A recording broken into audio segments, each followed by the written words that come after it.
In Psalms 24, Katonda ayingira gy'oli. God enters to your life. Omuzira mu kulwana entalo. Who is the mighty in fighting battles? Omuzira mu kununula. The mighty in redeeming. Isirayiri bwe yafuna omuzira mu kulwana entalo. When Israel got to that person who is mighty, Farao ne bwe yawaganyala. even when Pharaoh could boast, Farao ne bwe yeepika. even when he could boast, Olinga muzira mu kulwana the entalo. other one was the mighty one in fighting battles. N'ateekawo ebyamagero bingi. And he put many miracles. N'ateekawo ebyamagero eri bakatonda Bamisiri bonna ne basaanyizibwawo. Put many prayers to the to the gods of Israel, and they were all Yakubanga destroyed. omukuomu. He could just strike one by one. Yamenyanga omukuomu. He could put down one by one. Oyo ye Mukama omulwanyi w'entalo. That is the Lord God of hosts. Bw'ayingira gye tuli. If he enters to us, Bakatonda oba bameka abaakwezingako. though how many gods are bound on you, Oba bameka abafuga gy'oli. or how many are reigning over you, Nga si be balina okubeera wamu and naawe. they are not the ones supposed to be with you. Bagenda kumenyeka omukuomu. They are going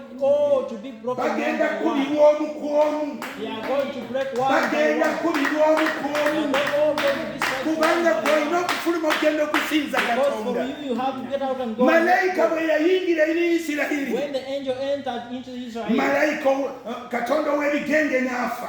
the god of leprosy died. Katonda w'ebigenge yali afuga e Misiri. The god of leprosy that was reigning Oyo n'afa. in Egypt also died. Yali akulemberwa ekifundo oba okulekebwa ekibunya oba enswera n'afa. That was the one that was leading death or decay also died. Yali atambulira mu nswera oyo n'afa. That one that was moving in the flies also Mukama died. omulungi yeebazibwe. Praise the good Lord. Yali atambulira mu butalabibwa ng'ali mu kikeera afa oyo n'afa. That one who was moving in the toads also died. Ng'akuba Katonda omukuomu He could just strike one by one by Mukama one. omulungi yeebazibwe. Praise the good Lord. N'omutima gwa kabaka w'e Misiri nagwo n'agugyawo. Even the heart of the king of Israel. Tokimanyi was kuggyawo also moved. mubereberye wa nnyumba. You don't know how to remove the firstborn. Eyo ennyumba eba emenyese. That house is already broken. Eyo ennyumba baba bagiggyeko obuvunaanyizibwa bwayo. All its authorities all removed. Mukama omulungi yeebazibwe. Praise the good Lord. Nga Mukama omulwanyi w'entalo ayingidde. When the God of hosts had entered, Ekimuyingiza gy'oli what makes him to enter kukukulembera is to lead you, akutwala osobole okusinza Katonda. to lead you and worship God. Ekimuyingiza gy'oli What makes him to enter, n'ayingira mu bulamu bwo enter into your life, kubanga bw'anaatambula wamu naawe because if he moves with you, tewali kigenda kuyimirira mu maaso go. nothing shall stand before Ekyo you. kitegeeza kuggulirwawo. That means being opened Ekyo for. kitegeeza kugattibwako. That means being added unto. Ekyo kitegeeza kitiibwa kya Katonda kubeera wamu That naawe. means the glory of God to move with Ekyo you. kitegeeza maanyi ga Katonda okubeera wamu naawe. It is the power of God to be with you. Eddoboozi lya Mukama nga likwegasseeko, When the voice of God is added unto you, ebintu bikyuka.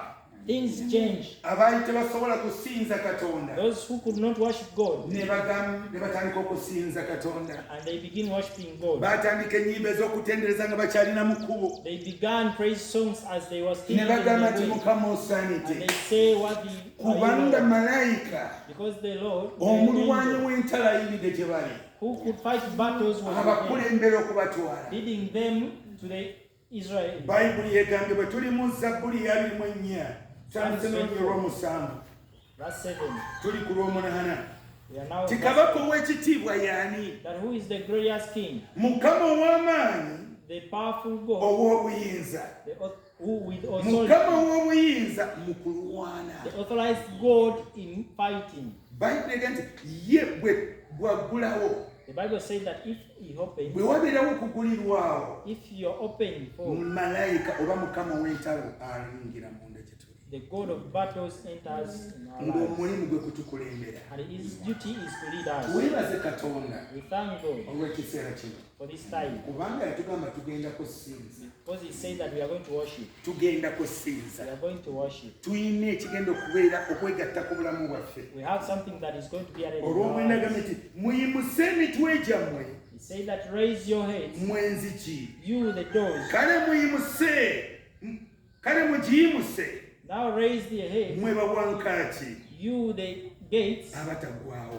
that exists ne forever. kabaka ow'ekitiibwa anaayingira, Even the glorious king shall enter. ne kabaka ow'ekitiibwa anaayingira. Even the glorious king shall enter. Kabaka oyo That king, ow'ekitiibwa y'ani? who is that glorious king? Nti ye Mukama ow'eggye, That is the God of hosts, oyo ye kabaka ow'ekitiibwa. is the glorious king. Bayibuli bagamba nti kabaka ow'ekitiibwa When the Bible says that the ng'azze glorious king, gy'oli if he comes to you, abadde anyoomebwa okunyoomebwa kugenda kufuuka olufumo. you who has been despised, it shall be no more. Abadde yalekebwa waliwo ekigenda okwegattako. You who has been left, something is going to happen. N'Abamisiri abaali bali nti tebaagala Isirayiri, That even these Egyptians that didn't love Israel, bwe waabeerawo ekibeegattako, when something was added on them, be baaya